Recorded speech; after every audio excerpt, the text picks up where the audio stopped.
Do you believe in the idea that we are ultimately in charge of our own happiness and that happiness is always a choice? Throughout history, there have been plenty of great examples of individuals who have found happiness in spite of even the most dire of circumstances. People like Anne Frank and Malala Yousafzai. They've become symbols of the bountiful resilience, hope, optimism, and fighting spirit that we all have inside of us. Perhaps one of the most moving of all is the life of Eva Moses Kor, a Romanian-born American Holocaust survivor. Eva and her twin sister Miriam were subjected to cruel human experimentation at the Auschwitz concentration camp during World War II. And yet, in spite of all of those years that she suffered at the hands of the Nazis, Eva dedicated most of her later life trying to locate other survivors of the experiments and founded a humanitarian organization that vowed not only to tell the story of these victims, but to preach values of love, peace, and forgiveness above all else. But if these stories are anything to go by, then why aren't more people happy? And why does it seem so hard for the rest of us?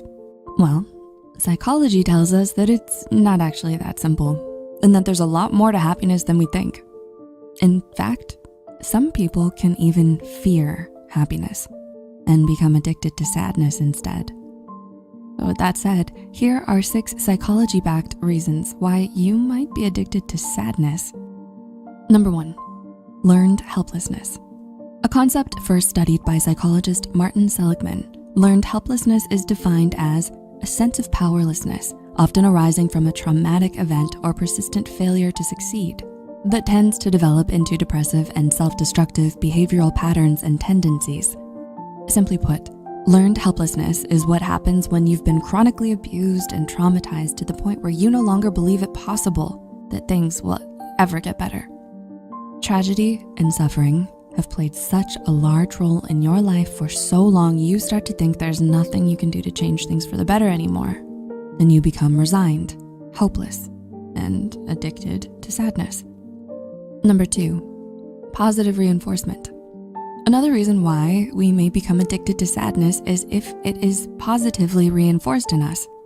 Positive reinforcement happens when a desirable stimulus reinforces a certain behavior in us, making it more likely to reoccur. Simply put, when we are rewarded and enabled for our sadness, it's all too easy to become addicted to it and get stuck in our ways.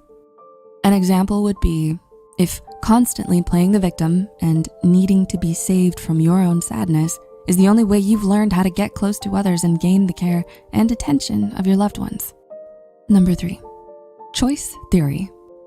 Pioneered by world-renowned psychotherapist William Glasser, choice theory, in a nutshell, posits that we are all responsible for what we choose to do and that we're much more in control of our lives than we realize.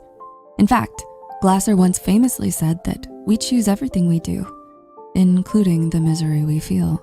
So, according to choice theory, you might be addicted to sadness because you are, be it knowingly or unknowingly, choosing to punish yourself with these feelings.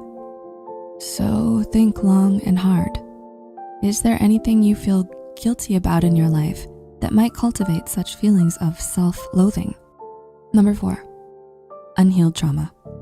Similar to the last point, trauma can often lead to an unconscious desire for unhappiness in our lives, especially if left unresolved. Why?